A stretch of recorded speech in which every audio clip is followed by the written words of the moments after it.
Hello, everyone, and thanks for joining me today. I've got a special guest. Her name is Alicia Kozak, and she's actually the first known case of child abduction by an online predator. Now, Alicia, you have an amazing story, a powerful message behind it. So thank you so much for being here and sharing that with us. Thank you so much for having me on, and what a perfect day to be on when it is the World Against Human Trafficking Day. So this is perfect. It is perfect. So if you could just share your story with us and how that led you to becoming an advocate. So this was back in 2001, 2002, and the internet was very new. And because of that, there were no stories like mine, there were no safety seminars, there were no PSAs, there wasn't anything to really say how dangerous it was. Sometimes people look at my story from where they are today and they think, how could she not have known? How could her family not have known? We didn't. And so I was online, and I was a really shy child, which is funny because I'm not really shy at all now. But I was really shy, and online I felt like I could express myself. And I was in my home, so I felt safe, and I was talking to my friends, and I spent a lot of time online because that's where all of my friends were. And I was in a chat room, and somebody messaged me who I thought was a boy around my own age, and what I didn't know was he had immediately begun to groom me. And grooming is really simple. It's just pretending to be a child's friend and telling them what they want to hear versus what they need to hear. A predator's goal is to find vulnerabilities and then to exploit those vulnerabilities. And everybody is vulnerable, but children are most especially vulnerable. And right now, with the lockdowns and everything, children are more vulnerable than ever. They are spending all of their time online. It is their only connection to the outside world. And there are so many emotions mixed into this that they are vulnerable.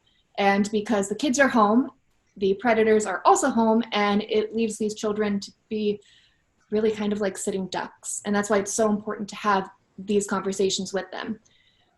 He groomed me for a period of about 9 months. And on New Year's Day 2002, I agreed to meet this person who I thought was my friend, and he kidnapped me. And he took me from my Pittsburgh, Pennsylvania home to Virginia and held me captive in his basement dungeon, where I was raped and beaten and tortured. I knew he was going to kill me. People ask that all the time. Did you think he was going to kill you? Yes, I knew that. So my only goal was to stay alive long enough, as long as possible, to be rescued. And thankfully that rescue did come. It was an absolute miracle. He had live streamed what he was doing to me to other people online, and somebody recognized me from my National Center for Missing Exploited Children poster and contacted law enforcement. It was an incredible miracle, and a big reason that I was rescued is because this wasn't as prolific of a crime. Like you said, I was the first case, so this is the first known case, so that there were resources available. And unfortunately, it is not like that today. Yeah, exactly. So ever since then, you were rescued, and you kind of just hit the ground running being an advocate for children. I kind of did. Looking back at it, it's so funny because I look at that 14-year-old girl that I was, and of course she's somebody different. And sometimes I wish that I had her bravery, because this was something that people didn't talk about at all. But I realized that I was rescued, which was an absolute miracle, that children in my situation, children in stranger abductions, are so rarely recovered safely. And that was a gift. And I felt that I had this information, this ability, this duty, if you will, to save other children, that I was given this gift and I needed to share it. And so at 14, I created the Alicia Project and started going into schools and speaking to students, parents, teachers, law enforcement, and it's grown into training the FBI, working on legislation like my namesake, Alicia's Law, and it's turned into something that I never could have expected when I was 14. When I started speaking out, I remember thinking, I'm this little squeaky, shy voice. Who's going to listen to me? And I've discovered that people did, and that this was so important. And while it's hard to talk about, and it's still hard to talk about today, though I love what I do, it is incredibly important. And these sorts of crimes against humanity, against children, they really thrive in secrecy. So it is by shining a light into that darkness that we fight against it. It will not go away by simply ignoring it. When I first started speaking out, there were a lot of people saying that I was a fearmonger, that this wasn't a real issue, this wasn't really happening, that I was a once-in-a-lifetime sort of case. And the fact is that we now know, and I knew then, that this was going to get worse.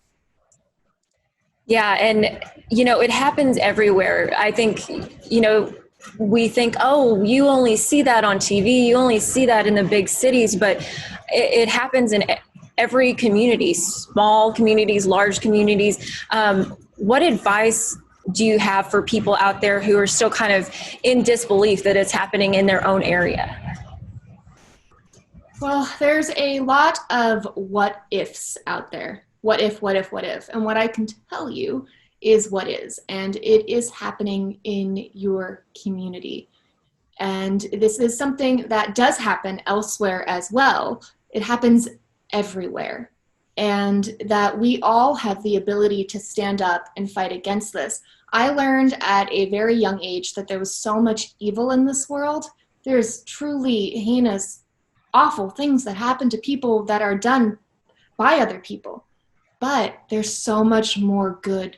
But good has to be louder. Good has to speak up. Like I said, good has to stand up, speak up, and shine a light into that darkness and say that I'm going to fight for these children. And I know that there are people across the country who are doing that today, that there's been this huge surge of interest in fighting human trafficking, which is so great. But we have to remember too that there have been theories recently and things that have come out that have been really detrimental to this fight.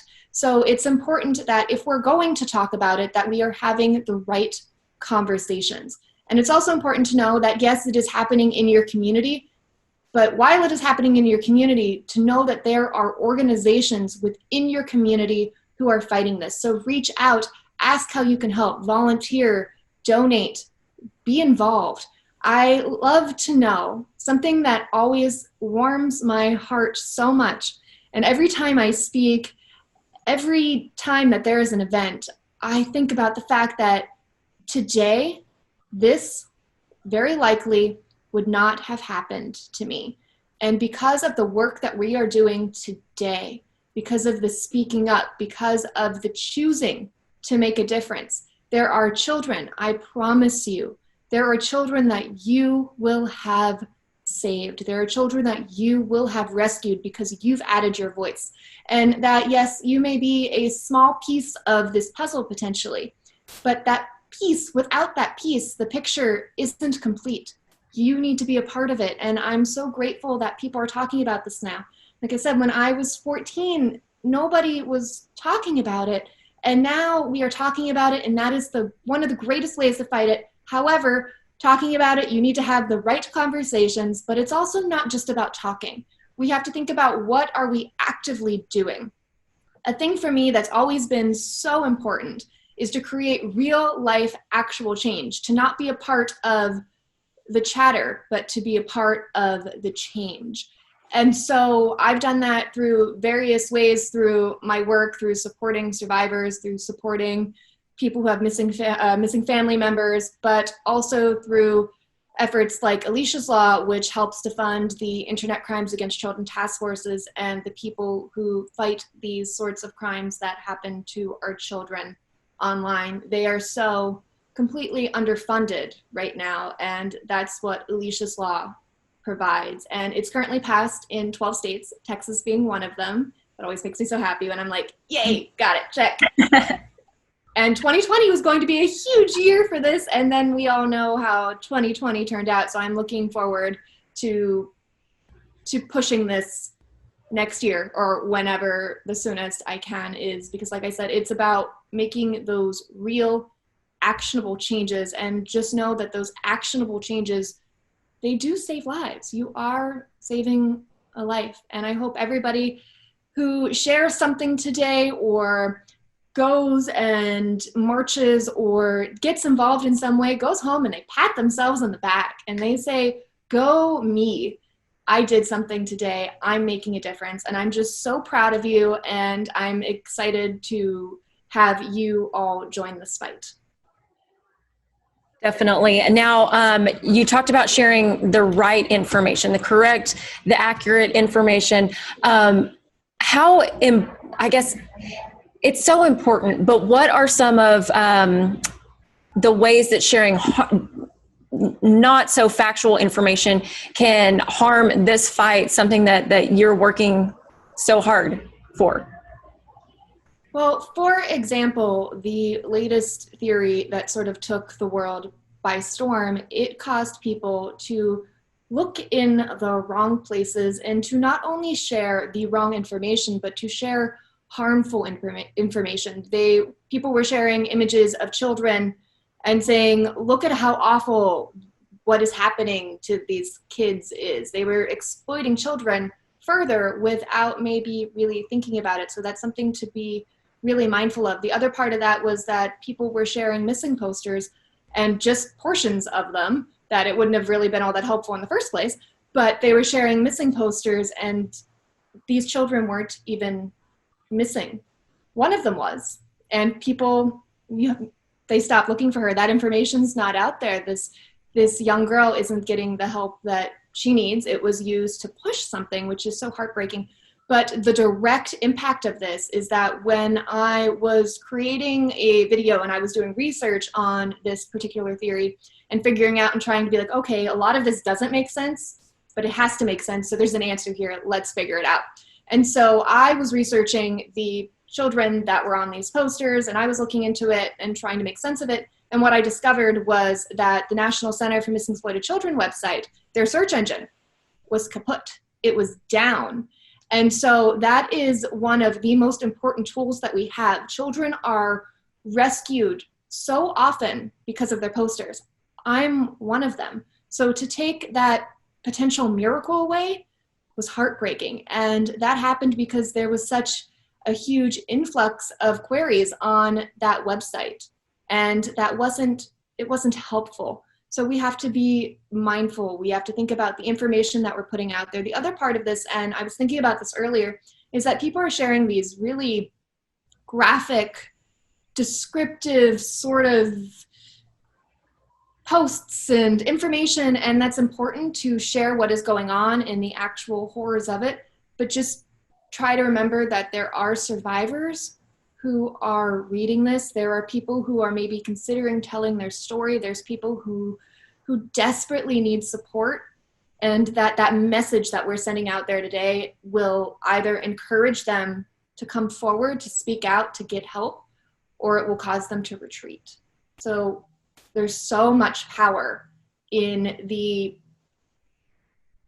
word, in social media, in what we are doing. When I started this and I was 14, social media was barely a thing. MySpace was popular. YouTube wasn't really a thing. It was also different. And the word was able to spread, but not like we are able to spread it today, that we can reach literally everybody in the world in a split second. So be mindful, think about what you are sharing. How does this help the fight? And that this day is about against human trafficking, but I want people to think about what is the future that we are fighting for. Let's look at this positively. Let's flip it. Yes, we are clearly against it. We are fighting it, but what is it that we are actually fighting for? What changes are we demanding are made? Definitely. Now, that's actually how we met, is I saw that video on your social media, and for you, the fight doesn't stop. You continue to post information, you continue to educate people. Your work really doesn't stop, and social media is a huge tool for you.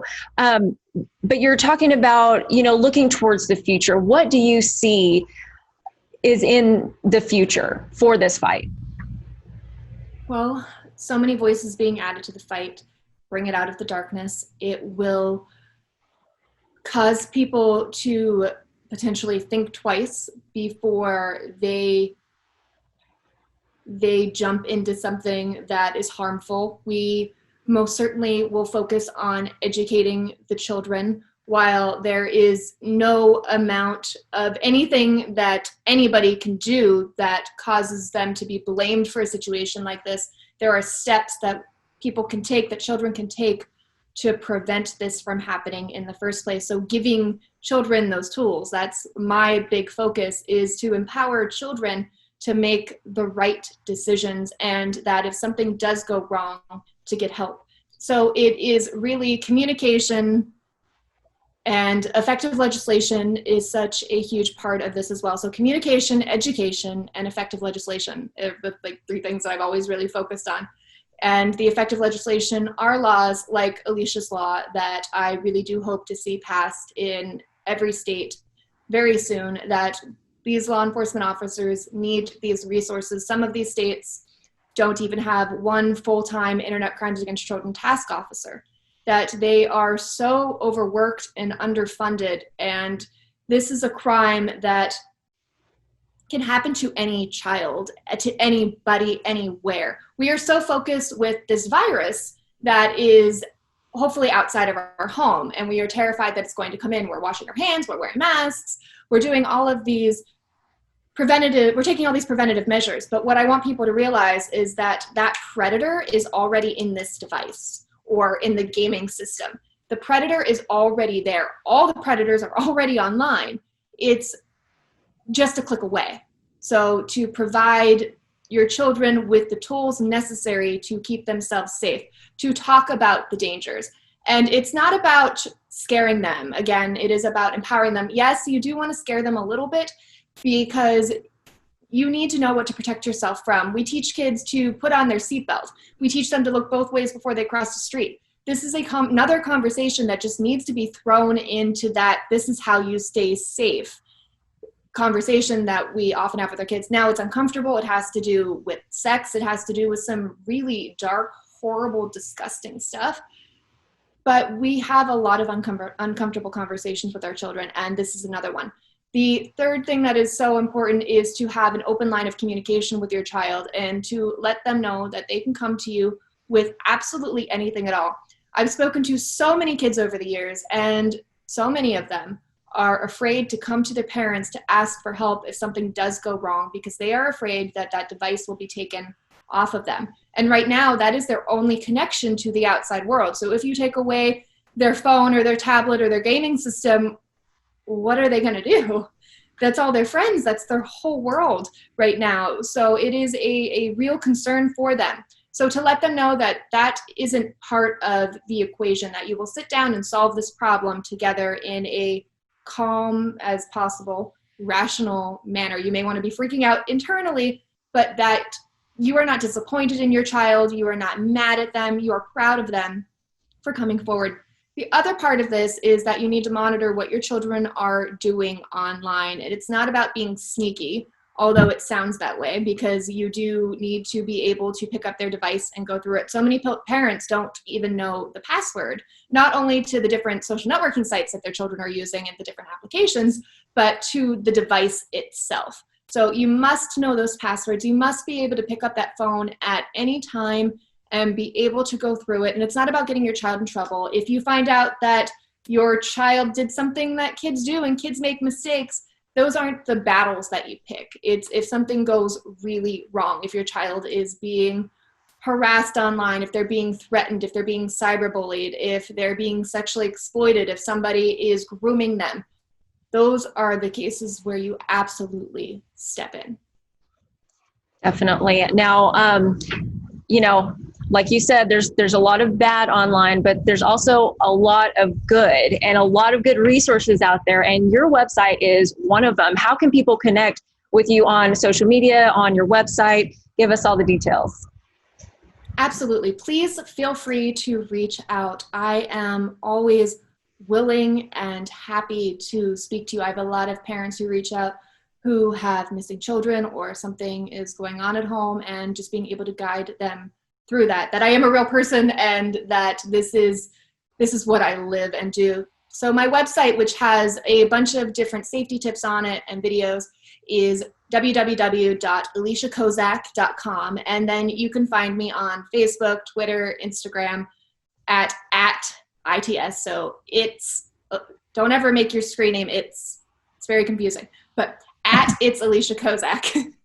And I would be happy to speak with you. I look forward to connecting. If this is a fight that you are truly passionate and want to join and aren't kind of hopping on a trend, which is something I'm concerned about, come say hi and let's fight this together. Definitely. Great message. A wonderful message. Just everything that you're for, that you stand against. Thank you so much for coming on and sharing that with us. Do you have any final thoughts or messages? Thank you so much for having me. This is such an important day, but this isn't something that it just matters today. That right now it is important for you to know that there is a child, there is a person who is being harmed by this, who needs our help. And they need it today, and they'll need it tomorrow, and the next day, and the next day. And there will always be somebody else who needs help. That it may seem like this is a never-ending problem, but my focus has always been, if I can save one life, then that's enough, because one person changes the world. Oh, so well said. I can't say anything better than that. So again, thank you so much, Alicia, for joining us. And we're looking forward to hopefully connecting again. Yes, absolutely. Take care.